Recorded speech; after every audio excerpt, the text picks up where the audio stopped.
আসসালামু আলাইকুম, welcome back to my channel. আশা করছি আপনারা সবাই ভালো আছেন। আলহামদুলিল্লাহ, আমিও ভালো আছি। আজকে আপনাদের সাথে খুবই সিম্পল একটা রেসিপি শেয়ার করব। আশা করছি আপনাদের অনেক অনেক ভালো লাগবে। তো রেসিপিটি বানানোর জন্য এখানে আমি 2 ধরনের মাছ নিয়েছি। মাছগুলো আগে থেকে খুবই ভালো করে লবণ দিয়ে পরিষ্কার করে ধুয়ে নিয়েছি। তো এখন আমি একটু হলুদ, একটু লবণ আর সামান্য একটু আদা রসুন দিয়ে ভালো করে ম্যারিনেট করে নেব। আমি সবসময় মাছ ভাজার সময় আদা রসুন দিয়ে থাকি, এতে করে মাছের মধ্যে যে একটা আষ্টে গন্ধ থাকে ওটা চলে যায়। এখন হাত দিয়ে ভালো করে মেখে নিচ্ছি।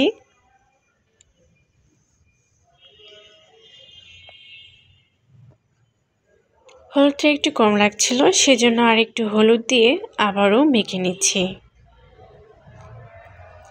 আমি প্রতিদিন যা রান্না করি তাই আপনাদের সাথে শেয়ার করার চেষ্টা করি। তো মাছগুলো ভাজার জন্য এখন আমি চুলায় একটি ফ্রাই প্যান বসিয়ে দিয়ে পর্যাপ্ত পরিমাণ তেল দিয়ে দিচ্ছি। এখন একে একে সবগুলো মাছ আমি কড়াইতে দিয়ে দিব। সবগুলো মাছ দেওয়া হয়ে গিয়েছে। তো কিছুক্ষণ রাখার পর এক পাশ যখন হয়ে যাবে তখন উল্টিয়ে অপর পাশটাও আমি ভেজে নেব। ভিডিওর এই পর্যন্ত এসে যারা লাইক দিতে ভুলে গিয়েছেন আমার প্রাণপ্রিয় ভিউয়ার্সরা, আশা করছি লাইকটা দিয়ে দেবেন। এতে করে আমি খুব উপকৃত হব। আপনাদের একটা লাইকের মাধ্যমে অনেকের কাছে এই ভিডিওটা পৌঁছাতে সাহায্য করবে। মাছগুলো সব আমার ভাজা হয়ে গিয়েছে। কড়াই থেকে আমি সবগুলো উঠিয়ে নিয়েছি। এখন আমি সিম আলু ভেজে নেব। এগুলো আমি আগে থেকে কেটে রেখেছিলাম অফ ক্যামেরায় এবং ভালো করে ধুয়ে পরিষ্কার করে রেখেছিলাম। তো এখন একটু লবণ দিয়ে একটু নেড়েচেড়ে মিক্স করে ভেজে নেব। এতে করে সিম থেকে একটা সুন্দর স্মেল বের হয়। তো সামান্য একটু হলুদ দিয়ে আবারও একটু নেড়েচেড়ে মিশিয়ে নিচ্ছি। এতে করে রান্নার পর তরকারি কালারটা খুব সুন্দর আসে। আমি নেড়েচেড়ে মিশিয়ে নিচ্ছি। আমার চ্যানেলে যদি কোনো নতুন দর্শক এসে থাকেন, চাইলে চ্যানেলটিকে সাবস্ক্রাইব করে পাশে থাকা বেল বাটনটি অল করে দিতে পারেন। এতে করে আমি যখন নতুন কোনো ভিডিও আপলোড দিব আপনার কাছে নোটিফিকেশন সবার আগে পৌঁছে যাবে। আর যারা অলরেডি এই কাজটা করেছেন তাদেরকে অসংখ্য ধন্যবাদ। সিম আলুগুলো কালার চলে এসেছে, এরপর যে আমি উঠিয়ে নেব। এখন আমি একটা কড়াই বসিয়ে দিলাম, তার মধ্যে পরিমাণ মতো তেল দিয়ে দিলাম। একটা মাঝারি সাইজের পেঁয়াজ কুচি দিয়ে দিলাম। এখন নেড়েচেড়ে হালকা বাদামি হওয়ার আগ পর্যন্ত ভেজে নেব। পেঁয়াজের মধ্যে সুন্দর একটা কালার চলে এসেছে। এই পর্যায়ে আমি এখানে 1 চা চামচ রসুন বাটা, 1 চা চামচ আদা বাটা দিয়ে দিয়েছি। সামান্য একটু পানি দিয়ে মিশিয়ে নিচ্ছি, কারণ মশলাগুলো পুড়ে যাওয়ার সম্ভাবনা আছে। 1 চা চামচ হলুদ গুঁড়ো দিয়ে দেব। দেন আমি 1 চা চামচ মরিচের গুঁড়া দিয়ে দেব। মরিচের গুঁড়াটা আপনারা যতটুকু ঝাল খেতে পারেন ঠিক সেই অনুযায়ী দিবেন। এখন আমি নেড়েচেড়ে মিক্স করে নিচ্ছি। সবগুলো মশলা খুব সুন্দর করে আমি কষিয়ে নেব। মরিচটা আমার কাছে কম মনে হচ্ছিল, তাই আমি আর একটু মরিচ এখানে দিয়ে দিচ্ছি। দেন আমি 1/2 চা চামচ ধনিয়ার গুঁড়া দিয়ে দিয়েছি। এখন মিশিয়ে নিচ্ছি।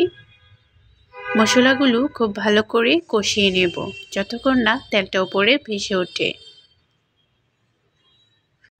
মশলাগুলো খুব ভালো করে কষানো হয়ে গিয়েছে। দেখুন উপরে খুব সুন্দরভাবে তেলটা ভেসে উঠেছে। এ পর্যায়ে আগে থেকে ভেজে রাখা সিম আলু এখানে আমি দিয়ে দিয়েছি। এখন নেড়েচেড়ে সবগুলো একসাথে মিশিয়ে নিচ্ছি।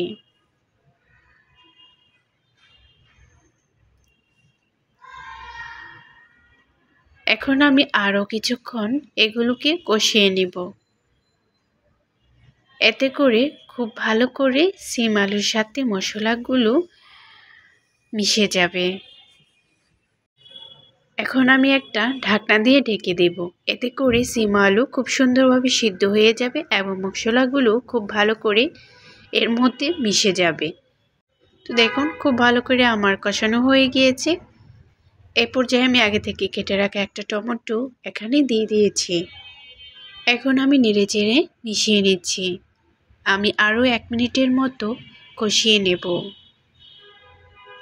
এতে করে টমেটোটা একটু সিদ্ধ হয়ে যাবে। দেখুন আমার কষানো হয়ে গিয়েছে। এই পর্যায়ে আমি পরিমাণ মতো এখানে ঝোল দিয়ে দিচ্ছি। তরকারিতে আমি বেশি ঝোল এবং বেশি কমও রাখবো না।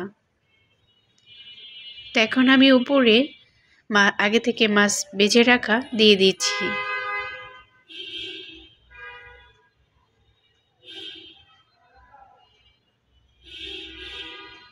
সবগুলো মাছ আমার দেওয়া হয়ে গিয়েছে। এখন আমি আরও কিছুক্ষণ রান্না করে নেব।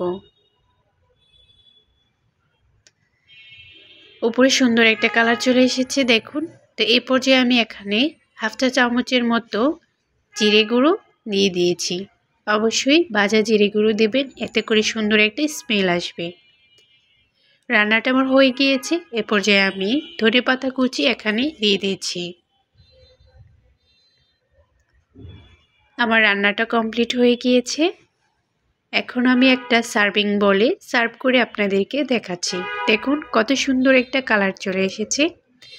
আমার আজকের এই রেসিপিটি যদি আপনাদের ভালো লাগে অবশ্যই লাইক কমেন্ট শেয়ার করতে একদমই ভুলবেন না। দেখা হবে নতুন কোনো ভিডিওতে। সে পর্যন্ত সবাই ভালো থাকবেন, সুস্থ থাকবেন। আজকের মতো বিদায় নিলাম। আল্লাহ হাফেজ।